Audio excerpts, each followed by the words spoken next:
What a football game, huh? I said, I don't think, never a doubt, who was going to win. I thought it was never in question. What a great football game. Two football teams competing their tails off. Both of them are in first place of their division. Both of them wanted to stay there, and neither one wanted to go away. And really, you look at it, I'm sure that they feel like they just ran out of time with the way that the game finished up, and we had the ball there at the end. So proud of our football team. It certainly wasn't perfect. It certainly wasn't pretty at times. We struggled in the red zone a little bit early. I had two very uncharacteristic fumbles in the first half. One took points off the board in one of our drives, and one of them put points on the board for them. But I felt like if we could come out and we could score to start the third quarter, it'd be a one-score game. We'd be in a heck of a football game. And it turned out to be just that. It went back and forth. Some teams got some stops. Some teams made some big plays. It was a heck of a football game. Two teams that both were going to compete and both wanted to win. Just really, it was a lot of fun to be part of it. I was proud of our team. I was proud of the way they competed, proud of the way they hung in there, and total team win. I mean, really, really proud of what these guys were able to do on the field. It's a joy for me to have the opportunity to sit over there and watch them. Like I said, I just call the plays. These guys go execute them all. They were unbelievable today. It was fun to watch.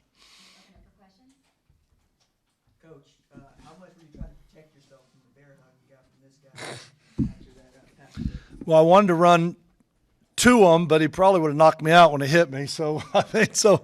You know what? Just a lot of emotion. A lot of emotion. And when you play this hard, when you compete this hard, when you want it so bad, just a lot of emotion. You know what I mean? In a game like that, to be able to win it, especially when you were losing and had to put it together. And he had to make. He had just made a key fourth down play with his feet, and then found Jace over on the sideline for the big first down. And it's like, okay, we're still alive. If that ball hits the ground, we're done.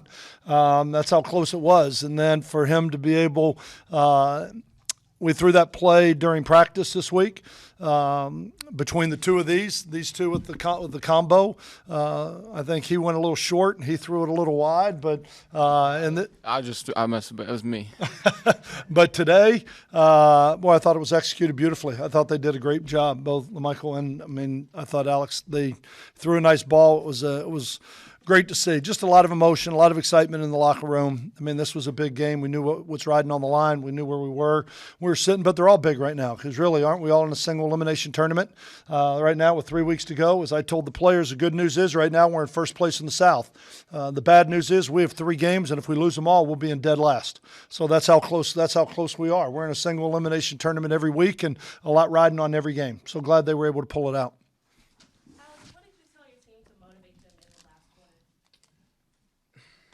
I don't think I told him anything specifically.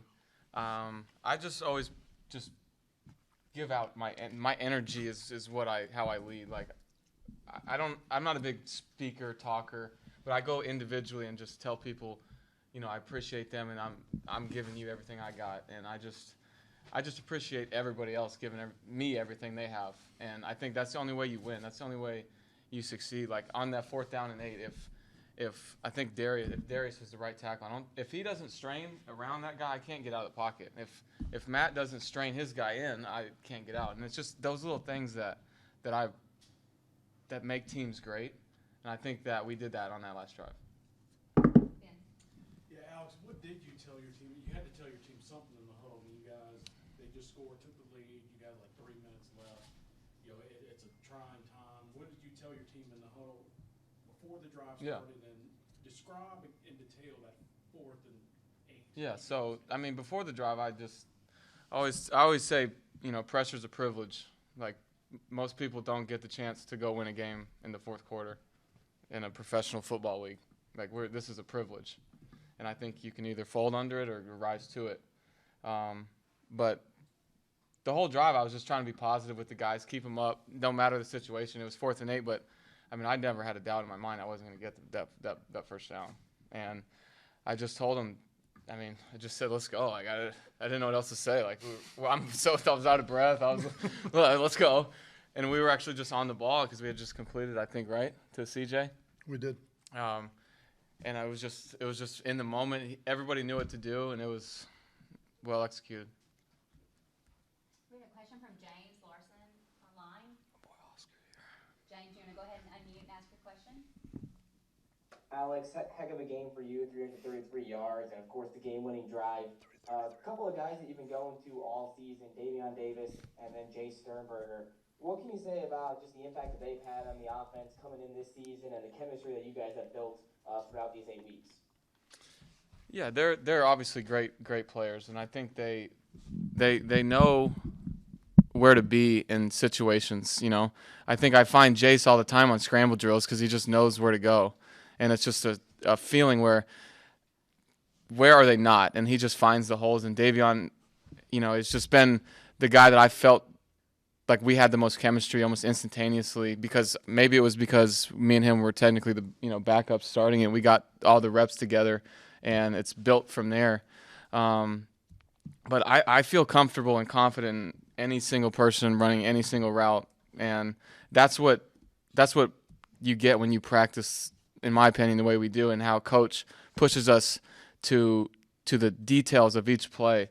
And I don't think you would get that if we let something slide. Well, Michael, you got Amani Dennis across from you. That's the USFL's leader in interceptions this year. And also, I think a George Bulldog. You Arkansas dude, yeah? Yes, sir. So did you look over there and say, oh, this is meat? This is the meal? Honestly, man, it's me versus me every time I line up. Rather it's Amani Dennis, Richard Sherman, anybody. It's just me versus me. That's how I look at it. We have a question from Oscar online. Hola, Oscar. Hola. Hello, Coach. Hello to the players. What a great game we have today in Birmingham. You talk about that condition, Coach. Tell me about the hot in this game. No, it's a terrible condition for the players, for the game, but because around all this stuff was a great game. That's the level of the USFL. No one have the ticket to the playoff.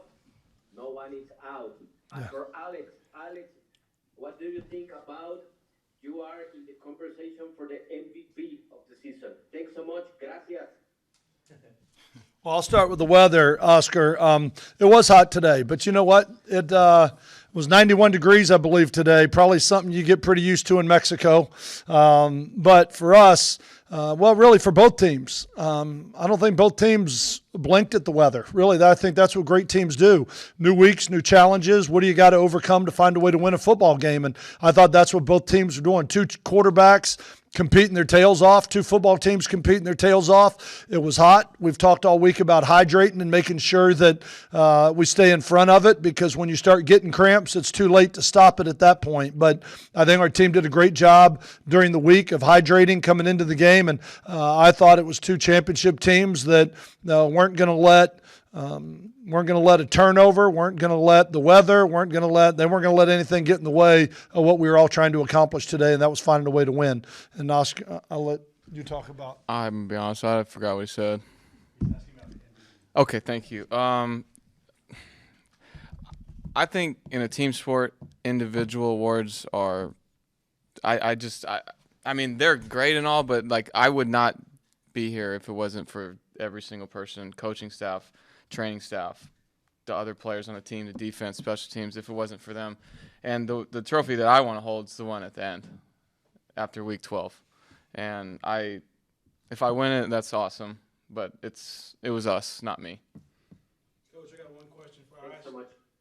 How's your heart doing? This is 2 weeks in a row. Hail Mary, last play of the game. I'll tell you, I love it. I mean, I do. I love this. This is why you do it. This is why it keeps you alive. You don't get that adrenaline rush shuffling papers sitting behind a desk. You know, I mean, I love sports. I love what it brings. I love the relationships. I love the look in everybody's eyes in that locker room and a celebration when guys have success, to know what they've overcome to get here. We have been blessed, and we talk a lot about the gifts we've been given and the blessings that God has given us to play this great game. For the men and women of the military units that that fight for our freedoms to play a game. I mean, to go out there and the adrenaline, this keeps me alive. I love this. I think games that get blown out get boring. I mean, I think these games are thrillers. I love them. I'm proud of this team. I'm proud of the way they compete. I said Alex talked about earlier in the week, we're reading a book right now that talks about, you know what, when you get in pressure situations, you don't rise to the occasion, you fall to the level of your training. And when you train hard and you put pressure on yourself and practice every day to be successful in what you have to do, when you get in situations like that, that's the adrenaline rush. That's why guys try and stay in the game as long as they can to stay in that for that right there. That's what it's all about. Those emotional feelings that nobody could do it individually. Nobody could have gone out there and won that game alone. But to see a group of men come together and to go out there and accomplish what they did, it's a much more rewarding feeling than it is just achieving an individual accolade. So I absolutely love it. I'm a little bit worried about my wife's heart, but I have a little bit more control over it being on the field where, you know, she goes, don't you get nervous? And said, I don't have time to sit down and say, oh my gosh, it's 4th and 8. And if we don't make this, oh my gosh, with the time on the clock, we're not going to get the ball back. And if that happens, we're not going to win this football game. I mean, we're on the headsets talking about coach, they're in cover 2. Their linebackers are getting great depth. We're struggling at right tackle. Let's turn the protection. You're in a pretty intense moment. So I love it. I thought it was great, but I'm really proud of our players, the way they stepped up, and the way they really answered the bell under pressure when we had to have it.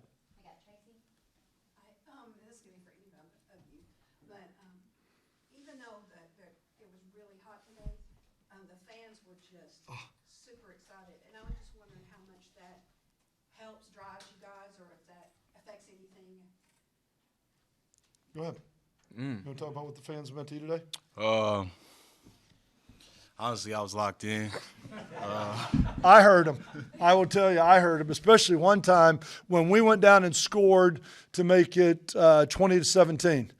The defensive chance at that point, I have a one-sided headset on, but you couldn't help but not hear him. It was a great crowd. Our crowds have been, you know, I want them to be bigger, but I will tell you this, the people that are here are awesome. They're in it. They're loud. They're vocal. We walked from the hotel over here to the stadium. There's guys wearing horse heads. There are, you know what I mean? They're in it. I mean, I love our fan base. I love how passionate they are. I love how they dress up. I love how they're vocal when they're here. I thought the turnout today for 91 degrees in the middle of a day for a 2 o'clock game was absolutely awesome. And we can't say thank you enough, and they are a huge support for us. And with this being our potentially, you know, our last home game, to see the way they came out and supported us, I thought was awesome. You want to talk about them? Yeah, I would just say when we're out there on offense, I mean, I don't ever hear them, but I think it matters the most on 3rd down when it's an issue to communicate. Because when we play on the road, it's some places used to get loud, and it's like we never had that. You know, we always had that advantage when we play here. Yes. Like when we go to Canton, it's not like that. It's not like that in Detroit. You know, so that gives us an advantage, and it's because of the fans, and we love them, and they mean a lot to us. I must add though, I do appreciate the fans though. Yeah. Michael's a man of many words. You're going to learn. He is a man. He likes to talk. We have a hard time getting him quiet. You can see this. To piggyback off of that, the Birmingham experience is unique. Have you been impressed with the way the city and the fans have embraced you? It's a 2-part question. Last night you threw out the first pitch in the Bears game. You got a game-winning drive. It was a strike, by the way. I was about to add that. I was there. It was a strike. What's harder, throwing first pitch? Well, I'll tell you what, I was more nervous to throw the first pitch than I was to go on the field for that last drive. I'm not lying about that. I walked into that baseball stadium and saw that mound. I was like, oh, no. Oh, I can't mess this up. But I appreciate all of them. And I really, it means a lot to me. And it makes me play harder, honestly. It does. It makes me, because it's bigger than me. You know, it's for somebody else, and I think that, I'll I give all I have every play, and I really appreciate their support of me, and they're going to continue to get everything I got, and I hope they still support me. I hope there's more. That's great. Congratulations. Thank you. I love this thing. Thank y'all very much. Appreciate it. Thank you. Giddy up.